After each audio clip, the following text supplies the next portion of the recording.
I want to talk about finding your uniqueness after you've been so frustrated for a long time trying to find your uniqueness.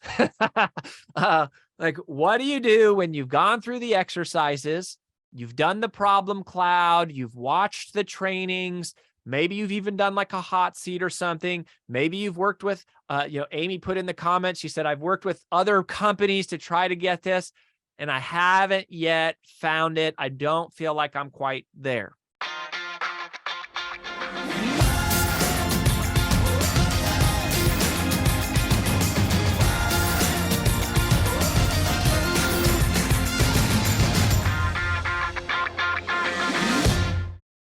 I want to share what my favorite strategy is to unblock that.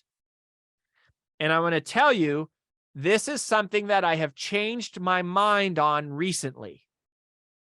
So ever since we started the company, we have said the genesis of a personal brand, the first step in the 14-part brand builder journey, is to answer one question in one word, which is, what problem do you solve?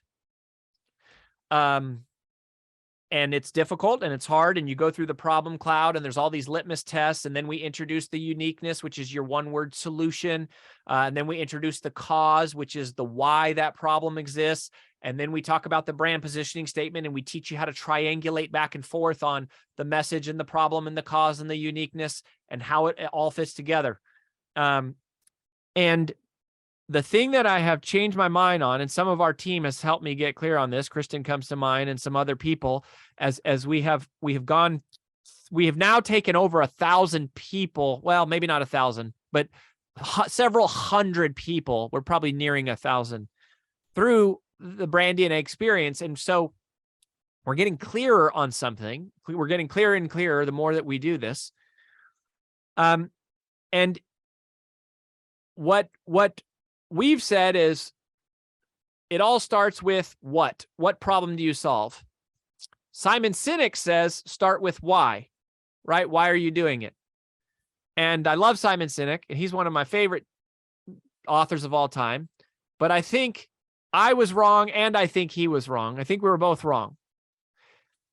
The real secret is to start with who. Start with who. The reason why people are struggling to nail their uniqueness, the reason why they're struggling to nail their problem, the reason why they're struggling to focus their revenue streams down to one, is because the core thing they're struggling with is identifying and committing to who exactly are you talking to. Also, if you're burnt out, it's because you're not clear on the who. What I'm realizing is that for almost all of us, not just with your personal brand, but within life in general, our why is almost always connected to a who. The reason we work so hard is for our kids, or for our spouse, or for our parents or our grandparents, or because there's somebody we care about. And your personal brand is entirely oriented around a who. As soon as you're clear on the who, everything else becomes clearer. Because you can say, what problem does that person have? What issue are they facing? And what do they need to know? And what type of support, i.e. business model, do I need to create to help them get that result? So as we've taken people through this, whenever they're sort of like swimming around, it's typically because they're not clear on the who. So I want to share a couple ideas here on how to find your who. So first of all, it's understanding the avatar persona. So when we say, who is your who, or find your who, there's this great exercise that we do in Brand DNA, which is like, it's a fill in the blank thing, and you like write this avatar story. We call it the avatar story of like a day in the life of this person. And I think that's a powerful exercise, and it's worth doing, and it's kind of knowing. And we also take you through, what are all the demographics? Like, how old are they? What languages do they speak? Where do they live? What's their income level, their education? All of that is useful. But ultimately, the avatar persona is not a demographic, it's a psychographic, meaning it's a mindset. The people you're helping are of a particular state of mind. And that is what we have to really dial in on. So for Brand Builders Group, you know, our demographic is experts, right? That's the one word that we have sort of like been able to, it's speakers, authors, coaches, consultants, professional service providers, right? And we had to go through that exercise ourselves to sort of flush it out and then get the business going. And it's like, we kind of figure out, oh, like we really knock it out of the park for this person. And then we kind of go, oh yeah, experts is the word. But really when things started to get clear was when we came up with the phrase mission-driven messenger. Our audience are mission-driven messengers. They're people who have a calling on their life. They want to make money. They need to make money. They like money. We want them to make more money. But ultimately, to our client, the mission matters more than the money. The reputation matters more than the revenue. Impact matters more than income. That was a huge defining moment for us. So, and that could be a man or a woman. It could be a doctor. It could be a fitness coach. It could be a life coach. It could be a leadership consultant. It could be, but what they all have in common is this mindset of like, this is who they are and what they do. So experts or mission-driven messengers is what it is for us. If you can nail who it is, everything, like I said, everything becomes so much clearer. So it's a and it's also a one, you know, the avatar story is a great exercise. The demographics checklist that we take you through is a great exercise. But when we say avatar persona, we're looking for a one phrase description of who your audience is, right? It is burnout single mothers, right? It is frustrated, you know, COOs. It is, you know, something that sort of characterizes how they're feeling and what's their place in the world. And that's who you're writing to. They also could be all different ages, right? And so this is where the narrowing down, it's like you're narrowing down tremendously by the psychographic, but the demographic could be expanding because it's like what a mission-driven messenger, they could be 80 and they could be 18. So how do you find the who? So here's a couple questions for that. And I really would say, pray about it, think about these, brainstorm them, meditate on them, ask your friends about them, you know, ask the other people. If you have other team members in your business, ask them about these. And these are five questions I'm going to give you. Okay. For this, these are 5 questions for how to find the who. First question, who is the person you once were? Who is the person you once were? You're most powerfully positioned to serve the person you once were, right? Who is the person you once were? And what do I mean by that is, and these would be sub questions you could answer and brainstorm on. What problem have you gotten past? What obstacle have you overcome? What setback have you survived? What challenge have you conquered? And what tragedy have you triumphed over? What problem have you gotten past? What setback have you survived? What obstacle have you overcome? What challenge have you conquered? What tragedy have you triumphed over? That is the greatest hint that we have as to who is your who. Okay? So it's not 100% of the time that that's true for all of you. You know, I think of my friend, Dr. Josh Axe. Dr. Josh Axe built Ancient Nutrition. It's a $100 million company. He's got millions and millions of followers. He's a close friend. He's not yet a client of ours, although he likely will be sometime soon. He was trying to help his mom cure cancer. His mom got diagnosed with cancer. And his entire business is built around this simple message: use food as medicine. It's the whole company. Use food as medicine. And in his case, it wasn't about overcoming his obstacle, although it kind of was. It's trying to cure his mom of cancer. So it might be one of you. If it doesn't jump off the page what it is for you, ask it. Think about that for your clients. What problem have I helped my clients move past? What obstacle have I helped my clients overcome? What challenge have I helped my clients conquer? Or what one could I help them with? Which leads to the second question, which is, what person do you know the best? So in order to serve your audience,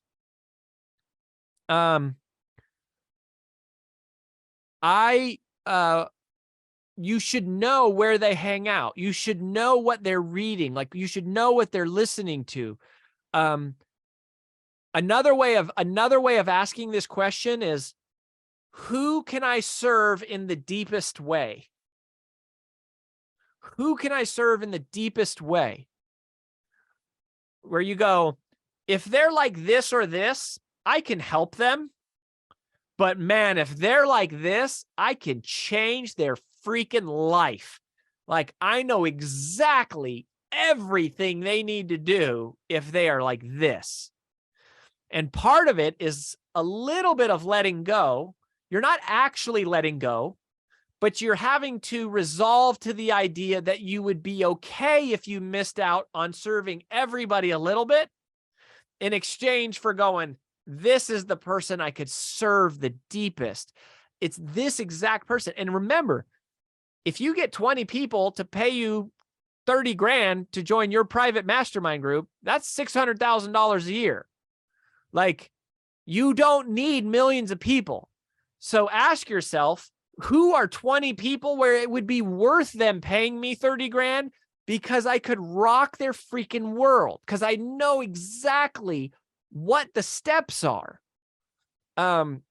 Right? So when I say that, who can you serve in the deepest way? That's the third question. Who can you serve in the deepest way? Whose life can you change the fastest? To whom would it be worth them paying you a lot of money because of how specifically you could help them? Think about that for a second, right?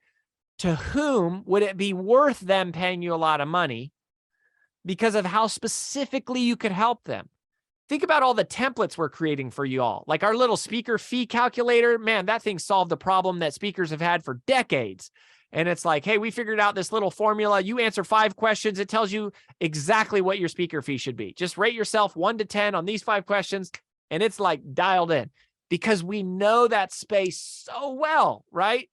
So you got to sort of think like, who could I serve in such a deep, meaningful way, such a powerful way? That's a great question. It'd be worth them paying the money because of how it's, here's another question to think. Okay.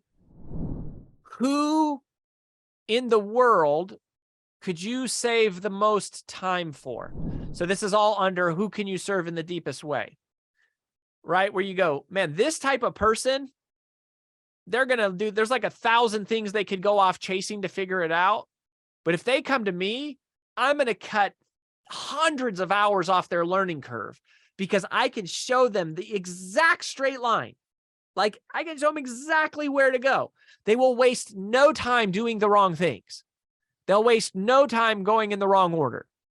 So who in the world could you save the most time for? So that's question number 3. Here's question number 4, which is a deceptively simple one and probably not one that we think enough about. And it's actually very, very powerful. Question number 4. What audience do you have immediate access to? What audience do you have immediate access to? It's kind of a, love the one you're with kind of a thing. As a place to start. As a place to start, to go, like when I think about my career, I had access to Toastmasters. I first had access to direct salespeople because I was a top direct salesperson. So I was creating content for them. Then I had access to Toastmasters because I became a celebrity inside of this little pocket of the world called Toastmasters, right? And then from there, it's kind of grown out. But if you're breaking through the wall, the reality is it's not one wall that you break through. The reality is it's breaking through Sheehan's wall is more like breaking through several small walls that get bigger and bigger and bigger and bigger.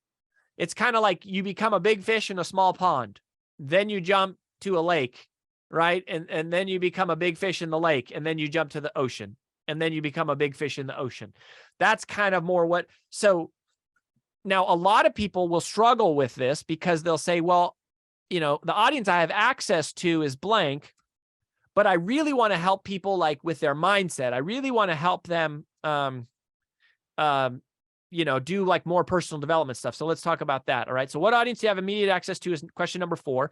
And then question number 5 is, what tangible skill are you an expert at? And this is a 2-part question. What tangible skill are you an expert at, and who needs that skill? What tangible skill? Okay. Like when I mean tangible, I mean, it's like very pragmatic. It's like something you do almost like you do it with your hands, or it's very like straightforward. Now, here's the thing. A lot of people who are mission-driven messengers say, well, gosh, I could really teach people how to scuba dive. But what my heart's desire is to help people overcome their lack of confidence. Right? And so they have this conundrum where they go, I know, man, I could make money in my sleep teaching people how to scuba dive, but that's not what I really want to do. What I really want to do is I really want to help people like have more self-esteem, or I really want to help people be a better leader. I really want to help them have better communication skills. What I would say is, start with serving the audience you have immediate access to, that you can serve in the deepest way, that you can teach a tangible skill to, and then offer them a piece of it, which is more of a mindset piece, or more of a heart piece, or more of a personal development piece. So go, I'm going to teach scuba divers how to have more confidence, right? I'm going to teach stay-at-home moms how to be better leaders, because that's the place that you understand. That's where you have the most access to, knowing that you could create your first course or your first book. We are a great example of this. My first self-published book was called How to Be Funny to Make More Money. I was teaching speakers the psychology of humor. That was how I made my first dollars, was teaching courses for free. I did a free class. Come to my session and I will teach you how to be funny. And then I would sell my book at the end. And then I figured out it was better to sell a course at the end, because I could sell a $200 ticket to like a half-day training.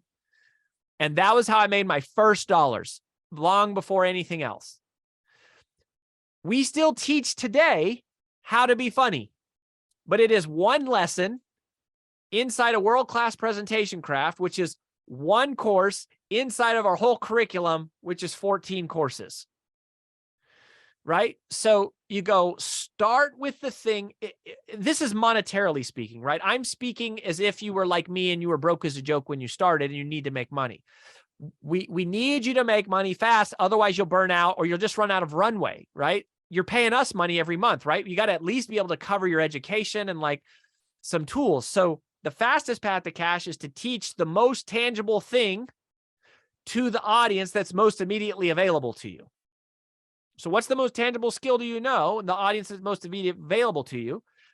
Because here's what, it's easier for people to buy things that are tangible, right? It's just easier to buy it. It's easier to sell you a cup than to sell you a coaching program, in terms of to get your mind wrapped around what it is. But so the more concrete it is, the clearer the ROI for the person, the clearer the payoffs. So it's an easier sale from the standpoint of it's clear to understand, there's clear payoffs, and that's why we focus on it. But you can teach your heart's desire to those people, whatever it is, most likely. Now, there are two exceptions to this rule where I would say you don't have to do this. Well, there's one exception. The one exception is if you don't need money fast. If you don't need money fast, you could do whatever the heck you want.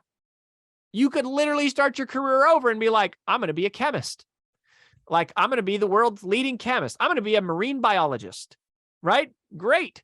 Like, if you don't need money fast, there's lots of examples why you wouldn't. Maybe you have an inheritance. Maybe you have a spouse that covers the family bills. Maybe you have money in savings. Maybe you have a business that's already operating on its own and it's like you don't really need to be there. Maybe you have a business that you could sell. Maybe you have passive income streams. Maybe you have real estate. There's lots of reasons why you might not need money quickly. If you don't need money quickly, you can do whatever the heck you want. And you go, you know what?